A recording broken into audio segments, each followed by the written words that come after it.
apakah daki yang berada di lipatan-lipatan tubuh seperti di selangkangan ataupun di ketiak itu dapat menyebabkan mandi wajib menjadi tidak sah, menyebabkan wudhu menjadi tidak sah? Kemudian apakah wajah yang berminyak, yang mana minyaknya berasal dari pori-pori wajah, apakah itu bisa membuat wudhu dan mandi wajib menjadi tidak sah? Nah, simak videonya sampai akhir.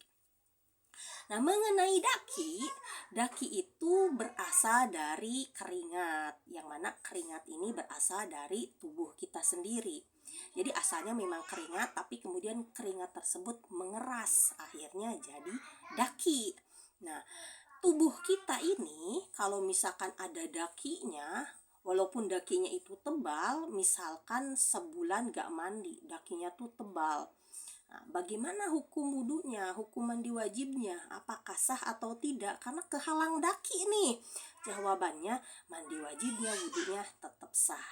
Kenapa tetap sah? Karena daki ini berasal dari keringat, yang mana asal keringat ya dari tubuh kita. Sesuatu yang berasal dari tubuh kita merupakan bagian tubuh kita, dan yang merupakan bagian tubuh kita itu tidak dianggap sesuatu yang menghalangi sampainya air ke kulit, karena yaitu bagian dari tubuh kita gitu. Walaupun si daki ini belum menyatu banget. Daki yang menyatu banget yang gimana sih? Yang mungkin yang udah sampai gak bisa dikerik lagi saking udah nyatunya sama tubuh. Ini daki masih bisa dikerik loh. Walaupun masih bisa dikerik, itu misalkan dia malas buat ngerik dakinya, dia malas buat menghilangkan, menggosok-gosok dakinya, dia langsung mandi wajib, itu mandi wajibnya tetap sah. Jadi walaupun belum sampai menyatu dengan tubuhnya, mandi wajibnya tetap sah. Bahkan walaupun sebenarnya ketika dikerik-kerik dia gak kesakitan kok, bisa kok dia ngerik-ngerik dakinya, tapi dia misalkan malas pengen langsung mandi wajib aja tanpa mengerik dakinya, tetap mandi wajibnya sah. Kenapa? Alasannya ini dikatakan oleh Syekh Nawawi Al-Bantani. Beliau mengatakan ya karena keringat itu berulang, ya namanya keringat, sekarang ada besok ada lagi gitu, dan itu sesuatu yang istilahnya menyulitkan gitu, apalagi yang di lipatan ketiak, di selangkangan, di sini ada, ini bersihkan, ini ada lagi, begitulah.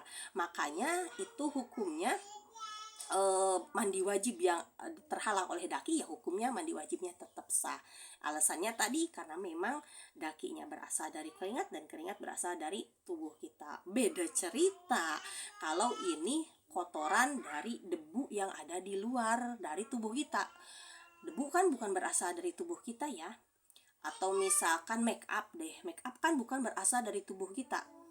Wudhu atau mandi wajib kehalang make up atau kehalang debu jalanan yang sampai mengeras, menghalangi sampainya air ke kulit, nah itu baru tidak sah, karena itu semua bukan berasal dari tubuh kita.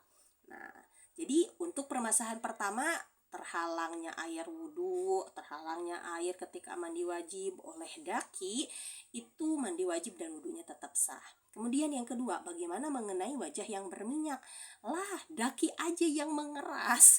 Daki mengeras loh, itu bisa menghalangi sampainya air ke kulit, tetap sah kok karena dianggap bagian dari tubuh, karena berasal dari tubuh. Apalagi ini minyak. Minyak di tubuh tuh tipis gitu loh, beda sama daki yang mengeras. Minyak ini yang berasal dari wajah kita udah mati tipis, gak kayak daki berasal dari tubuh kita lagi ya. Maka wajah yang berminyak ketika wudhu, ketika mandi wajib, tentu mandi wajib dan wudhunya tetap sah. Bahkan masalah minyak ini, walaupun minyaknya berasal dari luar, misal minyaknya minyak goreng, ada di tangan, habis makan gorengan, kemudian setelah itu dia wudhu, wudhunya sah gak? Padahal di tangannya ada minyaknya nih, minyaknya dari minyak gorengan gitu. Wudhunya tetap sah. Kenapa? Karena benda cair tidak menghalangi air gitu. Beda sama kalau minyak yang ada di tangan ini misalkan mentega, minyak yang mengeras, baru itu menghalangi air. Ini minyak dari, nah ini minyak memang kan benda cair, minyak ini bukan minyak yang mengeras, maka ini tidak menghalangi sampainya air ke kulit. Lalu bagaimana? Apakah bisa merubah sifat air? Kita tinjau dulu. Kalau minyak ini bisa merubah sifat air sampai perubahannya ketara, kelihatan banget oleh mata kita, kelihatan jadi kayak air minyak gitu loh. Maka kalau perubahannya banyak, tentunya wudhu tidak sah.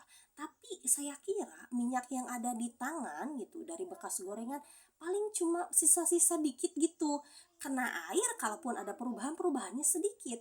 Ketika terjadi perubahan cuma sedikit, itu wudhunya tetap sah. Kenapa tetap sah? Karena air ketika terjadi perubahan sedikit itu airnya tidak berubah menjadi air mutagoyir. Airnya tetap suci mensucikan. Air dikatakan jadi air mutagoyir yang mana hukumnya suci tapi tidak mensucikan ketika airnya itu tercampur oleh benda lain tapi terjadi perubahannya itu banyak, besar, kelihatan oleh mata gitu. Jadi jawabannya masalah minyak ini, kalau minyaknya berasal dari wajah, tentunya ini mandi wajib dan wudhunya tetap sah.